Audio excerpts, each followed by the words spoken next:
নমস্কার বন্ধুরা, আজ আমার মাদার কিচেনের ব্লগ থেকে চলে এসেছি। একটা কমন রেসিপি হয়তো, হ্যাঁ, জানি কমন রেসিপি। কি কি দিয়ে কি করছি দেখাবো। এই যে হলো চিংড়ি মাছ আমি ভেজে রেখেছি, বেগুন আলু ভেজে রেখে দিয়েছি আগের থেকে তুলে। আর পরে এই যে হলো এটা হলো ছিম, আর হলো কটা পটল ছিল, পটলটাও কেটে দিয়ে দিয়েছি।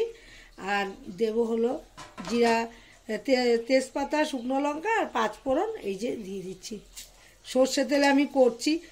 বেগুন আলুটা আগে থেকে ভেজে রেখে দিয়েছি যাতে সময়টা কম লাগে, ভিডিওটা যাতে বেশি বড় না হয়, এই জন্য এইটাকে ফোড়ন দিয়ে দিচ্ছি। তারপর এই যে আলু, পটল আর সিমটা দিয়ে দেবো। একটু মশলাটা হোক, তারপর মশলা শুধু দেবো হলো নুন হলুদ আর কাঁচা লঙ্কা, একটু কষাতে কষাতে চিনি দিয়ে দেবো, দেখাচ্ছি পর। লঙ্কাটাও দিয়ে দিলাম। এবার পটল আর সিমটা দিয়ে দিচ্ছি, তারপর একটু ঢেকে দেবো, দিয়ে তারপর পটলটা। আমার সিম আর পটলটা অনেকটা মজে এসছে, নুন হলুদ কিছু দিইনি। এই যে দিয়ে দেবো হলো পালং শাক, এগুলি ভালো করে ধুয়ে জল ঝরিয়ে রেখেছি। এখন নতুন পালং, এটা দিয়ে যাই করা যায় তাই ভালো লাগে। আমার একটু চিংড়ি মাছ ছিল, বেশি ছিল না, অল্পই ছিল, তাই দিয়ে বন্ধুদের, আমিও খাবো, বন্ধুদেরও দেখাবো।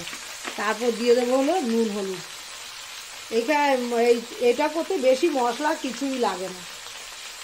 রান্নাটা হলো আর তারপর হলো ভালোবেসে যদি রান্না করা যায়, যে কোনো কিছু দিয়েই ভালো লাগে আমি মনে করি, কারণ আমি তো ভালোবাসি। কে ভালোবাসে জানি না, অনেকেই রান্না করতে ভালোবাসে না, কিন্তু আমি খুব ভালোবাসি। এই জন্য আমি যখন যেটা থাকে সেটা দিয়েই করতে ভালোবাসি, করিও, আর বন্ধুদেরও দেখাই, আর আমিও করে খাওয়া দাওয়া করি।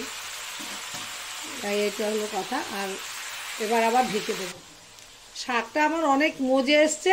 এবার দিয়ে দেবো আলু, বেগুনটা একটু পরে দেবো, আলু ভাজা আলুটা দিয়ে দেবো। আর আমার একটু মাছের মাথা ভাজা ছিল, সেটাও দিয়ে দেবো, কোনো কিছুই নষ্ট করা যাবে না। আর এই যে বড়িও ভাজা আছে, বড়িটা পরে দেবো, চিংড়ি মাছটাও দিয়ে দিচ্ছি।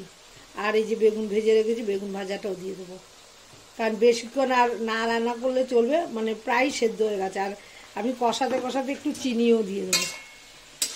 এই যে দেখতে কিন্তু নতুন সবজি তো, পালংটা আমার এই ফার্স্ট আসলো বাড়িতে, হ্যাঁ, মনে হয় দারুণ খাবো, জানি না। আর একটু ঢেকে দেবো, দিয়ে মিষ্টি দিয়ে দেবো। আমার পালং শাকটা হয়ে গেছে। চিংড়ি মাছ আর মাথা দুটোই দিয়ে, কাতলা মাছের মাথা একটু ছিল আর চিংড়ি মাছ দিয়ে করলাম, দেখুন কেমন হয়েছে। এবার এই বড়িটা দিয়ে দেবো।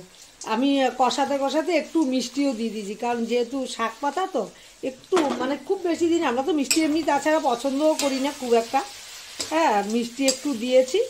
এই যে দেখুন, দেখতেও তো দারুণ হয়েছে, খেতে অবশ্যই দারুণ হবে।